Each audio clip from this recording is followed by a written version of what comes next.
Bonjour à tous et bienvenue sur la chaîne d'Akamonchi pour ce nouvel épisode de TEW 2016 avec le rebooking de WWE en 2018. Nous sommes le 1er septembre 2018, SummerSlam vient de se terminer et nous sommes au Raw post SummerSlam qui s'ouvre avec Kurt Angle et Triple H.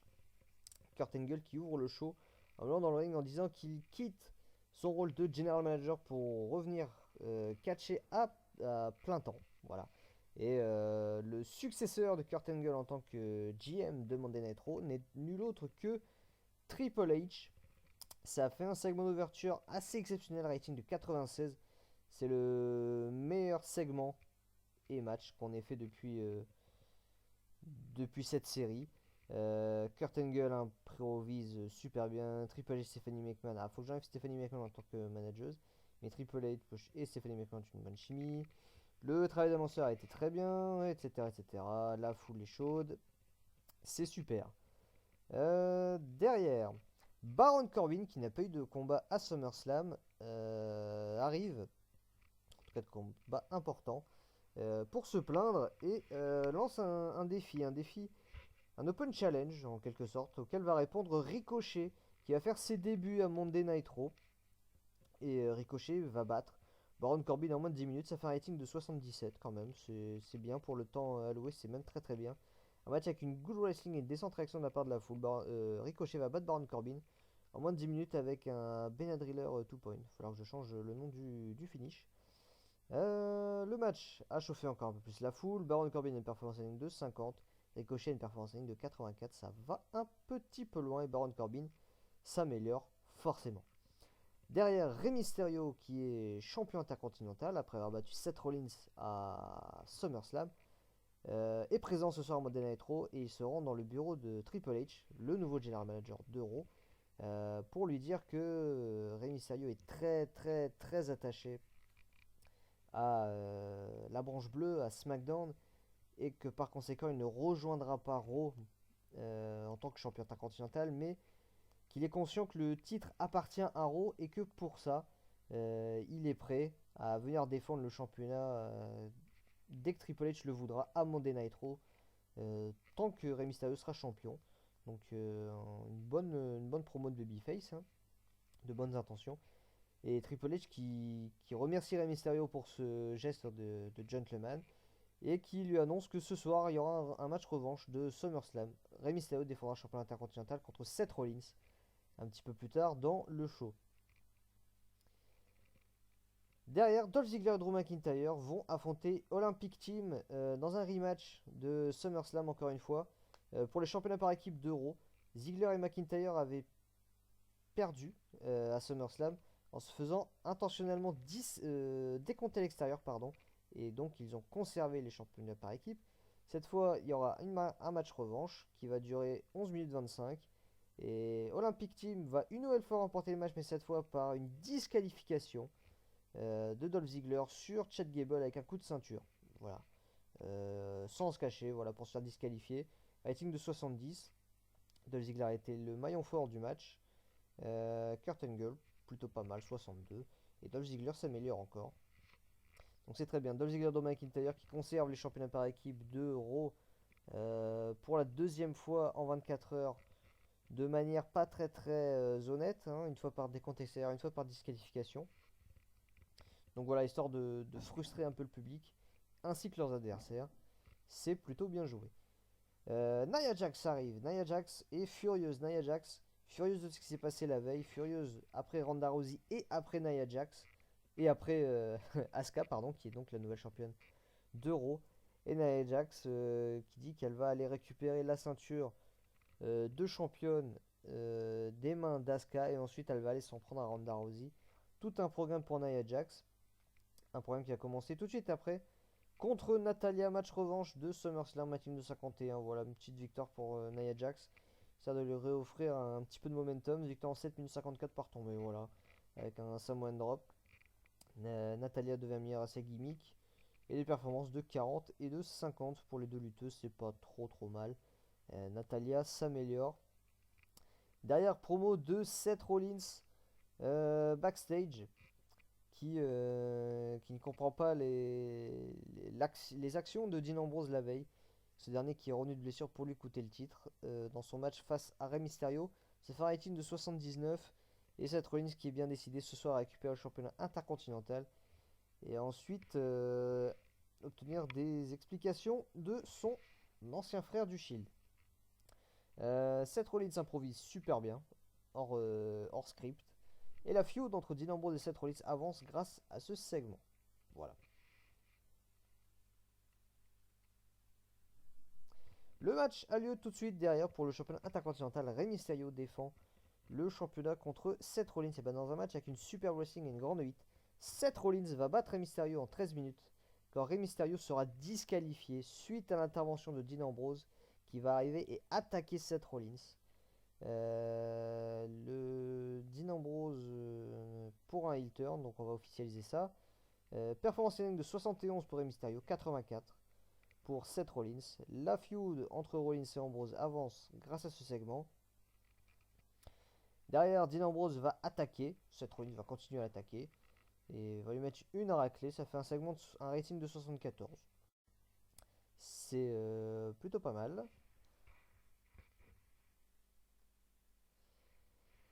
Derrière, Finn Balor contre Kevin Owens. Et ouais, j'ai oublié d'annoncer, c'est mon main event, que en tout début de show, Triple H.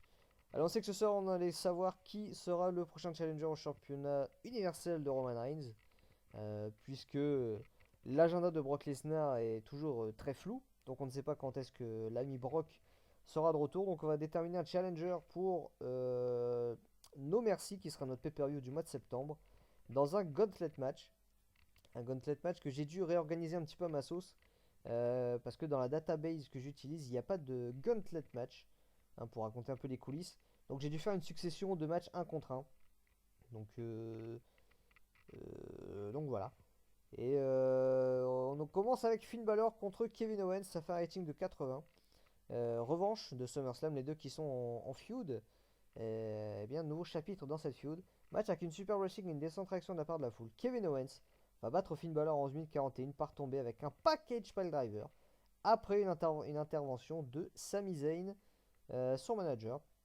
Voilà, Owens et Zayn font une un très bon duo, un très bon binôme. Owens devient meilleur à sa gimmick. Ah, il y a un petit manque de psychologie. C'est dommage, mais ça a fait buzzer la foule. Des performances de 82 et 80 pour les deux hommes. La feud entre les deux avance grâce à ce combat. Rating de 80, donc Kevin Owens remporte un premier match. Donc il y aura 5 participants dans ce match. On voit déjà les deux premiers. Derrière, c'est Jinder Mahal qui vient faire face à Kevin Owens, rating de 68. Dans un match décent, Kevin Owens va battre Jinder Mahal en 10 minutes. Voilà. Par tomber avec un package par driver. Pas besoin d'intervention de Sami Zayn. Même si Kevin Owens commence à fatiguer pas mal. Petite performance de Jinder Mahal, seulement 43. 80 pour Kevin Owens.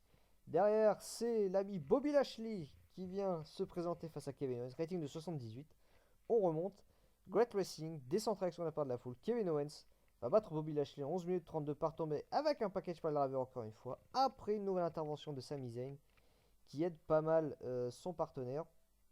Owens et Zayn font une bonne paire. Zayn fait du bon travail in-ring. Performance de 71 pour Bobby Lashley, 73 pour Kevin Owens. Bobby Lashley s'améliore grâce à cet affrontement. Et derrière arrive en dernier participant, suspense, coup de gong, j'ai envie de dire, arrive l'Undertaker, rating de 53, c'est normal. Dans un match extrêmement court, l'Undertaker va battre Kevin Owens en 2 minutes 25 par tombée avec un tombstone pile driver. Très faible note, normal. Très faible durée, 2 minutes 25. Donc dans l'idée c'est un squash. Un squash qui prend un peu de temps quand même parce que Kevin Owens est un peu sur le cul. Mais l'Undertaker va quand même s'occuper de Sami Zayn d'abord à l'extérieur pour éviter que celui-ci interfère. Owens et Zayn font toujours une bonne paire. L'Undertaker a débuté sa gimmick de fan favori, machin on s'en fout. Ça fait buzzer la foule. Performance de 71 pour Kevin Owens, de 81 pour l'Undertaker en moins de 3 minutes. C'est quand même pas mal. Pas d'amélioration. Et derrière, l'Undertaker célèbre sa victoire avec sa pose, avec un genou au sol, rating de 89. La foule est folle. L'Undertaker, qui est donc officiellement le challenger de Roman Reigns pour No Mercy 2018, notre pay-per-view du mois de septembre. Et c'est ainsi que va s'achever ce premier épisode de Monday Night Raw. On va voir combien on a fait. Rating de 68. Ouh là là là là là là. Ouais, pas mal de petites notes, mais c'est étonnant 68. Le show a augmenté de popularité dans 34 régions et elle a baissé dans 11. Ouais, 68, ça c'est à cause du main event, hein. Enfin, du main event, pas du segment final, mais du combat en main event. Voilà, 53. Ça a tué la note. Voilà, mais c'est un parti pris que j'accepte volontiers. Bienvenue à SmackDown, bienvenue dans le show bleu. Le show commence avec AJ Styles qui fait une promo dans le ring. AJ Styles de retour à SmackDown après une blessure qu'il a tenue l'année dernière pendant quelques semaines. AJ Styles qui a fait son retour à SummerSlam pour surprendre à Samoa Joe après que ce dernier ait vaincu Randy Orton pour conserver le championnat WWE. AJ Styles est de retour et annonce qu'il vient récupérer ce qui est à lui, c'est-à-dire le championnat WWE. Et il lance un avertissement à Samoa Joe. AJ Styles est à son cul. Et grosse promo, énorme promo, un peu comme Monday Night Raw. Rating de 93, un petit peu mieux à Raw avec Angle et Triple H, c'était 96. Soit 93 pour AJ Styles, superbe promo, les gens sont ravis de voir The Phenomenal One de retour. Et derrière, on nous annonce notre main event. Daniel Bryan et Rey Mysterio feront face à Jimmy et Jey Uso. J'ai pris tous les champions masculins hormis Samoa Joe et j'ai décidé de faire un tag. Voilà, le champion US et le champion intercontinental contre les champions par équipe. Ça risque de faire un très bon match. Les gens sont contents de voir cette affiche. Rating de 81, c'est super.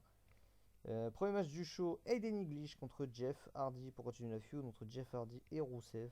Rating de 65, voilà, dans un petit match qui va durer un petit peu plus de 12 minutes. Jeff Hardy va battre Aiden English avec un Twist of Fate. Performance unanime 72 pour Jeff Hardy, c'est très bien. Petit 44 pour Aiden English, qui n'est pas adapté à sa gimmick. On va changer ça. Rating 65, voilà. RAS. Suite à ça, les Colons, que j'ai ressorti du placard, vont affronter Shelton Benjamin et Hideo Itami. Rating de 52, voilà, pour redonner un peu de momentum à Benjamin et Itami qui ont perdu à SummerSlam contre les Usos. C'est Hideo Itami qui va prendre la victoire avec un shotgun kick sur Epico. Voilà. Quelques infos si vous voulez les regarder. Des petites perfs pour les Colons. Un bon 68 pour Itami, c'est très bien. Et Benjamin progresse. Derrière, Mandy Rose contre Naomi. Voilà. RAS. Petit match filler qui va durer 10 minutes. Naomi va battre Mandy Rose avec un rear view. De faible performance. 26 et 44. Pour les deux lutteuses, c'est pas terrible. Voilà, rien à signaler. Derrière, Andrade Cien Almas fait ses débuts à SmackDown. Segment promo backstage avec Zelina Vega. C'est Zelina Vega qui a parlé pour son client. Et dire qu'Andrade va venir révolutionner le show bleu. Et Old Shoes qui passait par là. Et bah, va nous faire un petit gag, hein, parce que Old Shoes il est un peu comme ça. Et ça va pas faire Andrade qui va lui mettre une raclée. Voilà. On ne se moque pas d'Andrade, on n'interrompt pas sa manageuse. Et Old Shoes en a fait les frais. Voilà. Petit segment pour amorcer Andrade à SmackDown. Ça fait un rating de 62. C'est correct, étant donné la faible popularité du Mexicain. Derrière, Fatal 4-Way par équipe, encore une fois, comme la dernière fois, pour désigner les nouveaux challengers au championnat des Usos pour No Mercy. Un match qui va avoir une équipe de Sanity contre une équipe des New Day contre l'équipe Alexander Ali et les Bludgeon Brothers. Petit rating 56, je suis un peu dessus, il y a pas mal d'équipes, pas mal de bons talents. Petite hit, Descent Wrestling. C'est Cédric Alexander et Mustafa Ali qui vont remporter la victoire en 14 minutes 37. Quand Cédric Alexander va battre Rohan par tomber avec un roll-up surprise. Voilà, de belles perfs. Kofi Kingston qui brille, hein, dans ses matchs par équipe, rating de 75. Enfin, performance de 75 pour Kofi Kingston. petit 37 pour Mustafa Ali, 50 pour Cedric Alexander qui progresse. De match en match et de semaine en semaine. Et c'est Harper qui progresse dans ce match. À signaler, c'est assez étonnant. Rating de 56, voilà. Et Alexander et Ali sont les nouveaux challengers pour les titres des Usos. Angle backstage avec. Non, segment in-ring avec Nikki Bella et Brie Bella. Nikki Bella qui célèbre son titre de nouvelle championne de SmackDown. Et Nikki et Brie qui sont de plus en plus arrogantes, narcissiques, etc. Elle qui était revenue pour aider Becky Lynch à la base contre Carmella et ses alliés. Et bien là, c'est les Bella qui commencent à tourner du côté obscur de la force, n'est-ce pas? Et voilà, elles initient des heel turns, rating de 66. C'est pas trop mal étant donné leur faible popularité. Et voilà, elles vont se moquer de Carmella, elles vont avoir des mots, quelques mots envers Becky Lynch, pas des mots très élogieux. Ça fait un rating de 66. C'est pas mal. Derrière le main event, Daniel Bryan et Rey Mysterio contre les Usos. Déjà le main event dans un match avec une great wrestling et une good hit. Les Usos vont battre Daniel Bryan et Rey Mysterio en 16 minutes. Quand Jimmy Uso va battre Daniel Bryan par tomber avec un roll-up. C'est pas notifié, mais c'est suite à une intervention, à une distraction du Miz qui arrive pour coûter le match à Daniel Bryan. Les Usos étaient fatigués vers la fin. J'ai mis 16 minutes, style The Show. Donc grosse débauche d'énergie. C'est peut-être un peu beaucoup pour les Usos en 16 minutes. Daniel Bryan et Rey Mysterio ont montré leur excellente chimie en équipe. C'est c'est chouette. Les Usos ont fait de même mieux. Rey Mysterio me fait un bon 73. Daniel Bryan me fait un 91 exceptionnel. 73-70 pour les Usos. Daniel Bryan s'améliore. Et à la fin du match, The Miz va mettre une raclée à Daniel Bryan et à Rey Mysterio avec une chaise. Voilà, le Miz qui va s'en prendre aux deux champions. On va voir jusqu'où cela va aller. Et voilà. Le Miz et Maryse sont une bonne paire. Les commentateurs ont donné chacun un boost au segment et la storyline The Past is Back commence. Voilà, fin de SmackDown. Ça me fait une note de 76. C'est bien mieux que Raw. Voilà. A noter que quand un segment qui n'est pas un match est à la toute fin du show est assez faible, c'est moins impactant que si c'est un combat en avant-dernier segment. Si vous arrivez à me suivre, voilà, c'est noté. On se retrouve pour Monday Night Raw tout de suite.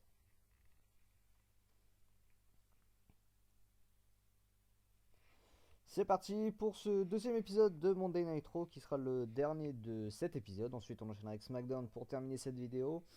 On ouvre Monday Night Raw avec Undisputed Era qui arrive pour la première fois depuis SummerSlam et la victoire de Adam Cole contre John Cena. Pardon. Adam Cole qui se vante d'avoir réussi ce que personne n'a réussi à faire, battre John Cena et le bannir de Monday Night Raw. Adam Cole qui s'annonce comme le lutteur le plus hot du monde du catch et qui ce soir va faire en sorte de faire bénéficier l'intégralité de son groupe, puisque ce soir l'Undisputed Era affrontera Bray Wyatt et Matt Hardy pour déterminer les challengers numéro 1 au championnat par équipe d'Euro pour No Mercy qui ira affronter les champions par équipe de Raw. Ça fait un segment de 64, manque de popularité encore une fois pour l'Undisputed Era, mais ça risque de changer au fur et à mesure des épisodes.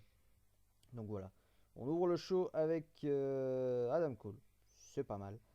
Derrière, qu'est-ce qu'on a? On a un 3 contre 3 entre Dean Ambrose, Jinder Mahal et Sami Zayn contre Finn Balor, Johnny Gargano et Seth Rollins qui me fait un rating de 73. Dans un match avec une grande lutte et une décentralisation de la part de la foule, c'est l'équipe des Babyface qui va l'emporter en près de 22 minutes. Gros match. Quand Seth Rollins va battre Jinder Mahal par tomber avec un curb stomp. Jinder Mahal a été le maillon faible du match. Normal. Le match a rendu la foule un peu plus chaude. Les performances in 44, tout petit 44 pour Jinder Mahal, 63 pour Johnny Gargano, c'est pas mal. Ensuite, on dépasse le 80 pour les 4 autres. 80 pour Sami Zayn, 81 pour Dean Ambrose, 82 pour Finn Balor, 85 pour Seth Rollins. C'est superbe. La feud entre Ambrose et Rollins avance grâce à ce segment. Idem pour Kevin Owens et Finn Balor, puisque Sami Zayn est intégré dans le match et qu'il est partie prenante de la storyline entre Owens et Balor. Pas d'amélioration à noter, mais on avance les feuds grâce à ce combat. Ce match est sympa. Roman Reigns arrive à l'arène, rating de 63. Le champion universel va faire sa première apparition à Monday Night Raw depuis sa victoire contre Brock Lesnar à SummerSlam. Gros segment backstage. Triple H et Kevin Owens, rating de 92. Kevin Owens qui va trouver Triple H dans son bureau. Kevin Owens qui dit que ce n'est pas normal que l'Undertaker soit le challenger au titre de Roman Reigns pour No Mercy. Kevin Owens a fait tout le boulot, il a volé le show la semaine dernière dans le main event, dans le Gauntlet match. Il a battu Finn Balor, il a battu Jinder Mahal, il a battu Bobby Lashley. Il a remporté 3 combats et l'Undertaker lui n'a eu en gagné qu'un seul. Kevin Owens trouve ça immensément injuste et souhaite être intégré dans le main event, enfin dans le match de championnat à No Mercy, transformer le match en 3-way. Triple H lui dit que c'est ok. Le match de No Mercy sera un 3-way, mais ce sera déterminé dans le main event. Et dans le main event, Kevin Owens fera face à Braun Strowman, qui lui aussi a eu la même idée que Kevin Owens. Lui qui a battu beaucoup de lutteurs ces dernières semaines. Eh bien, Braun Strowman est venu demander un match de championnat, lui qui n'était pas prévu dans le Gauntlet match car absent la semaine dernière. Et bien, puisque les deux veulent la même chose, et bien ils s'affronteront dans le main event pour déterminer qui sera le troisième adversaire enfin le troisième participant au freeway de No Mercy. Rating de 90, c'est très bon. On nous annonce ce soir que Asuka défendra son titre de championne d'Euro contre Ember Moon, qui a été un petit peu la cocu de l'affaire, hein, elle qui a perdu sa mallette contre Asuka. Mais derrière, elle a vu cette même Asuka cash-in à SummerSlam pour devenir championne d'Euro. Alors que Ember Moon, elle, a tout perdu. Rating de 64. Suite à ça, le match par équipe entre l'Undisputed Era, représenté par Kyle O'Reilly, pas du tout, par Bobby Fish et Roderick Strong contre The Deleter of Worlds, Bray Wyatt et Matt Hardy. Ça fait un petit rating de 58. C'est pas super. Descente lutte, peu de hits. Strong et Fish vont battre The Deleter of Worlds en 12 minutes 7 quand Roderick Strong va battre Bray Wyatt par tomber avec un sidekick. Roderick Strong a été le maillon fort du match. Bobby Fish était le maillon faible. Tout petit 42 pour Bobby Fish, très bon 70 pour Roderick Strong. Fish et O'Reilly ne font pas une bonne paire. C'est très étonnant. Donc on va corriger cela, on va enlever Kyle O'Reilly en tant que manager. Fighting de 58, Undisputed Era est donc officiellement les challengers pour les titres par équipe d'Euro. On ne sait pas qui représentera Undisputed Era dans ce match par équipe. Mais Undisputed Era est vraiment la faction qui monte du côté d'Euro, et Roderick Strong, qui est déjà le meilleur lutteur des 4, et bien, va quand même progresser dans ce match. Derrière, segment backstage, Sasha Banks et Bayley. Voilà, rating de 69, histoire de les faire apparaître sur le show. Sasha Banks, superbe promo descriptée, c'est cool. Sasha Banks qui va parler malheureusement de sa défaite contre Ronda Rousey à SummerSlam. Elle n'a pas démérité, mais elle félicite Ronda Rousey pour sa victoire, mais qu'elle fasse attention parce que Sasha Banks compte bien revenir pour battre l'ancienne championne de MMA. Et Bayley qui en profite pour glisser un mot. Ce sera elle, la prochaine, qui souhaite aller faire face à Ronda Rousey. Ce dont Sasha Banks n'avait pas l'air hyper au courant. Mais voilà, on plante des petites graines pour d'éventuels autres programmes. Grâce à ce segment, ça fait un rating de 69. C'est plutôt pas mal. Derrière, nouveau match entre Dolph Ziggler et Drew McIntyre contre l'Olympic Team, rating de 70 pour la troisième fois en 3 semaines. Dans un match décent, Dolph Ziggler et Drew McIntyre vont faire match nul avec l'Olympic Team. Donc c'est stipulé. Le match nul a été causé par un double KO, mais de la manière dont je l'ai booké, c'est plus une grosse intervention de l'Undisputed Era. Les 4 membres de l'Undisputed Era ont attaqué les 4 participants du match, ce qui a causé une double disqualification.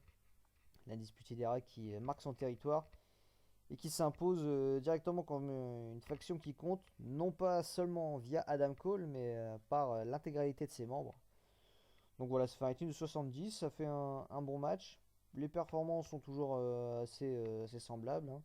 Dolph Ziggler qui tourne autour des 70. Kurt Angle a fait un petit peu mieux la semaine dernière, c'était 62 je crois.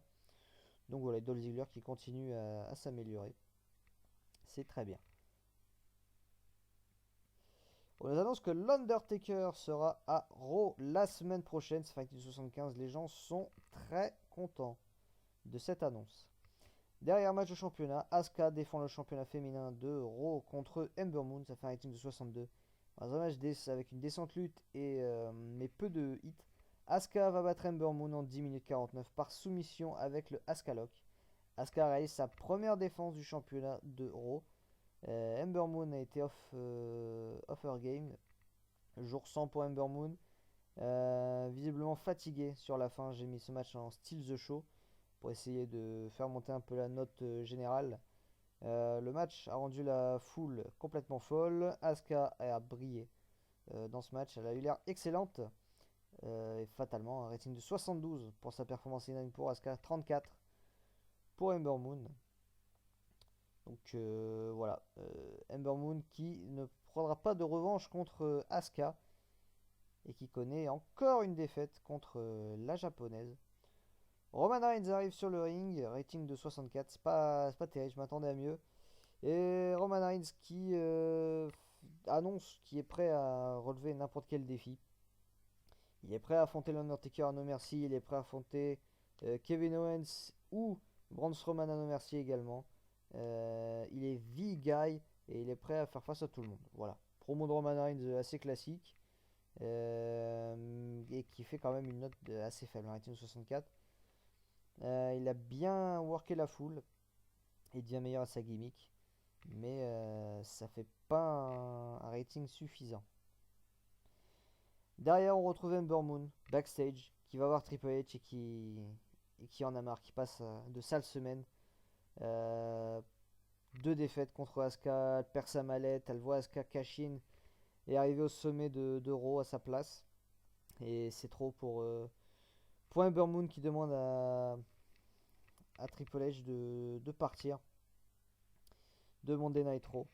Ce dont Triple H accepte. Voilà. Un peu de la même manière que Shane McMahon a fait il y a quelques semaines avec Asuka, qu'il a laissé quitter SmackDown pour rejoindre Raw. Et bien cette fois c'est Triple H qui accepte de laisser Ember Moon partir. Voilà, Ember Moon qui a donc lutté son dernier match à Raw ce soir. Et c'est Asuka qui sort over de toute cette affaire. Main event, Braun Strowman contre Kevin Owens. Très bon rating, 79. Great Wrestling, good hit. Braun Strowman va battre Kevin Owens en 10 minutes 13 par tombée avec un reverse chokeslam. Voilà. Kevin Owens et Sami Zayn font une bonne paire. Braun Strowman et Kevin Owens sont une très bonne chimie dans le ring et ça s'est vu dans leur performance. Braun Strowman ne me fait, cela dit, qu'un 56 quand Kevin Owens me fait un excellent 87. Ça va être une 79. Bravo Kevin Owens qui met Braun Strowman over. Braun Strowman qui devient donc le nouveau challenger, enfin un challenger supplémentaire au titre de Roman Reigns pour No Mercy. On a donc un 3-way pour le main event de Raw. Roman Reigns défendra le championnat universel contre l'Undertaker et contre Braun Strowman. Et derrière Braun Strowman qui célèbre sa victoire, ça fait un rating de 80. Et on finit le show là-dessus. Une note de 79, bien mieux que la semaine dernière. On a vu Bobby Fish beaucoup trop sur ce show. Et ce show a augmenté notre popularité dans 45 régions. C'est super. Donc voilà. On se retrouve pour SmackDown et la fin de l'épisode. Et c'est parti pour le dernier show de cet épisode. On ouvre ce dernier épisode de SmackDown avec Samoa Joe. Samoa Joe au micro qui me fait une note exceptionnelle de 94. Qui va parler des J Styles. Et J Styles qui a fait son retour à SmackDown la semaine dernière. Et Joe qui va menacer Styles, qui va dire pas la peine d'avoir de trop grandes ambitions. Tu viens de revenir, mais tu vas vite repartir. Toi et moi, quand on sera sur le ring, ça va se passer exactement comme la dernière fois. Tu vas perdre et je vais te blesser. Je vais te renvoyer à l'hôpital. Ça fera une 94. Samoa Joe très menaçant. Samoa Joe qui remplit parfaitement son rôle de champion WWE. Samoa Joe qui fait un travail incroyable pour travailler la foule. Les commentateurs donnent des bonus au segment. Ça donne un gros départ au show. La foule est encore plus chaude. C'est super. Travail parfaitement rempli pour Samoa Joe. Derrière, match par équipe 2 contre 2. Andrade Cien Almas, qui a fait ses débuts la semaine dernière en attaquant Chus, va faire équipe avec Rusev, qui est en rivalité avec Jeff Hardy. On va mixer les deux rivalités, 2 contre 2, rating de 64. Dans un match avec une lutte décente, mais avec peu de hits. Andrade, Cien Almas et Rusev vont remporter le match en 14 minutes 17 quand Andrade va battre Chus par tomber avec un La Sombra. Il faut encore une fois que je change le nom des finishes. Anchus était le maillon faible du match, avec un très très faible 33. Andrade et Zelina ont une très grande chimie, c'est super. Le match a fait buzzer la foule. Jeff Hardy est ressorti comme une star de ce combat. Les performances 60 pour Rusev, 66 pour Andrade. 66 bien prometteur pour Andrade. La feud entre Hardy et Rusev avance grâce à ce combat et Andrade s'améliore. Super. Derrière, segment backstage, Mandy Rose et Sonya Deville vont aller trouver Naomi backstage et ils vont lui dire qu'elle a été chanceuse la semaine dernière. Naomi a été chanceuse la semaine dernière pardon, de réussir à battre Mandy Rose. Elle a eu de la chance et donc les deux défient Naomi ce soir dans un match par équipe. Voilà, à elle de se trouver une partenaire. Et ça fait un team de 68. C'est plutôt pas mal pour des segments féminins étant donné qu'elles ont très très très peu de rivalité sur cette database. Elles sont généralement, pour donner un ordre d'idée, entre 25 et 40. Donc voilà, réussir à faire des ratings aussi hauts, c'est super. Derrière, gros segment backstage. Daniel Bryan et Rey Mysterio vont aller confronter le Miz qui les attaquait la semaine dernière après le main event avec une chaise. Mais le Miz avait tout prévu. Cesaro et Sheamus vont se ramener. Cesaro qui est un petit contentieux avec Daniel Bryan, puisque c'est Cesaro qui a perdu le titre contre Daniel Bryan à SummerSlam. Il aimerait donc bien la récupérer. Sheamus, il est là. Et donc, il y a un avantage de 3 contre 2 pour les heels. Shane McMahon va arriver. Il va dire à Daniel Bryan et Rey Mysterio de se trouver un partenaire ce soir dans le main event. 3 contre 3. Ça fait un rating de 73, c'est plutôt pas mal. Le Miz a fait un travail incroyable, bien aidé par Maryse. Les commentateurs ont donné des boosts à ce segment, ce Fight to 73, c'est très bien. Derrière, Becky Lynch arrive. Derrière Shane McMahon, Becky Lynch, The Man. Ça y est, hein, la gimmick de The Man est lancée. Fight du 96, elle veut un title shot. À SummerSlam, elle n'a pas réussi à prendre le titre de Carmella, c'est Nikki Bella qui a pris le titre, mais Nikki Bella a battu Carmella pour prendre le titre. Becky Lynch n'a pas été vaincue et Becky Lynch veut une opportunité, elle qui a mérité son opportunité à SummerSlam. Et bien, Shane McMahon lui donne ce soir. Ce soir, Nikki Bella défend le championnat de SmackDown contre Becky Lynch. Rating de 96, incroyable. Derrière le match tag, c'est Charlotte Flair qui fait son retour et qui va être en équipe avec Naomi contre Fire and Desire. Ça fait un rating de 58. Dans un match pauvre, Charlotte Flair et Naomi vont battre Mandy Rose et Sonya Deville en 13 minutes 55. Quand Naomi va battre une nouvelle fois Mandy Rose avec un rear view en termes de performance in ring. Charlotte Flair a été le gros maillon fort du match avec un bon 67. Naomi est pas si loin dans l'absolu avec un 52. Par contre, Sonya Deville et Mandy Rose, c'est faible. 35 et 29. Voilà, on fait le retour de Charlotte Flair. On la surpush pas trop tout de suite, hein. On donne la victoire à Naomi parce que c'est Naomi qui est en contention avec Fire and Desire. Mais voilà, on y va doucement avec Charlotte Flair. Elle prendra un rôle plus important un petit peu plus tard. Au niveau des améliorations, pas d'amélioration à signaler sur un rating de 58. Derrière, segment backstage avec une grosse brawl. Voilà. Sanity qui attaque le New Day. Backstage encore une fois. Rating de 40. Voilà. Manque de popularité. Voilà. Pas grand chose à dire. On va se diriger vers un nouveau match entre les deux clans. Ah, no merci, et vu les faibles ratings, on va s'arrêter là pour cette feud. C'est dommage, hein, parce que je pense que ça aurait pu être une très très bonne feud en vrai, mais là, à cause du manque de popularité d'un peu tout le monde, enfin un peu tout le monde, surtout Sanity, exclusivement la mauvaise popularité de Sanity, ça, c'est une feud qui a du mal à décoller. Donc on va l'arrêter au prochain pay-per-view, ce Fighting le 40, et on va voir si on peut travailler cela sur les 2 prochaines semaines avant le pay-per-view. Ensuite, match pour le championnat de SmackDown. Nikki Bella contre Becky Lynch. Rating de 69. C'est très bien.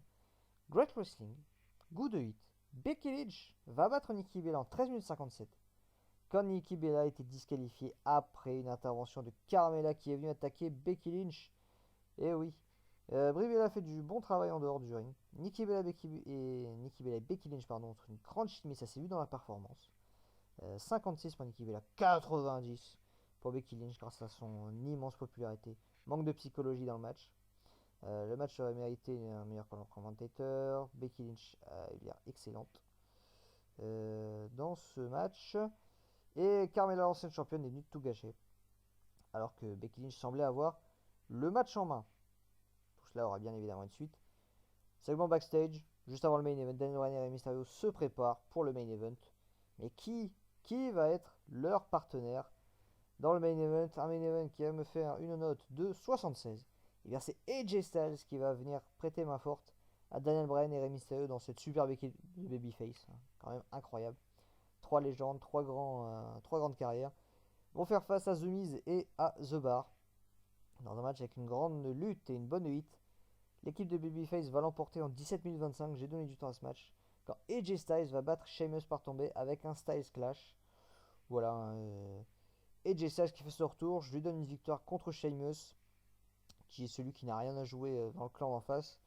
Puisque The Miz et Cesaro semblent se diriger vers des matchs de championnat contre Bryan et Mysterio. Donc voilà, une victoire qui fait du bien à Styles, une défaite qui fera pas de mal, hein, spécialement Sheamus. Donc voilà, Daniel Bryan devient meilleur à sa gimmick. Cesaro devient meilleur à sa gimmick. Le Miz et Maryse font une bonne paire. Le travail de Nigel McGuinness a été un peu faible. Euh, Au niveau des performances, Sheamus encore une fois est le plus faible du match avec une performance de 52. Daniel Bryan me fait 56. Daniel Bryan est un peu fatigué. Non, Rey Mysterio, pardon, a besoin de souffler. Et ensuite, ça tourne autour de 70 et 80. C'est vraiment très bien. Voilà. Et on finit donc le show sur une note de 82. Super. Ça augmente la popularité dans 45 régions. Donc on finit très bien cet épisode. Je vous remercie d'avoir suivi ce nouvel épisode de TOW. Et je vous dis à la prochaine pour un prochain épisode. Et voilà, on bouquera comme la dernière fois 2 épisodes de Raw, 2 épisodes de SmackDown, le pay-per-view qui sera de nos merci. Et voilà, je vous dis à très vite. Partagez la vidéo, likez, laissez un like, laissez des commentaires, dites-moi ce que vous avez envie de voir. Comme feud, dites-moi ce que vous pensez du booking que je fais. Et voilà, c'était Akamoshi, je vous dis à bientôt pour un prochain épisode. Salut tout le monde, portez-vous bien.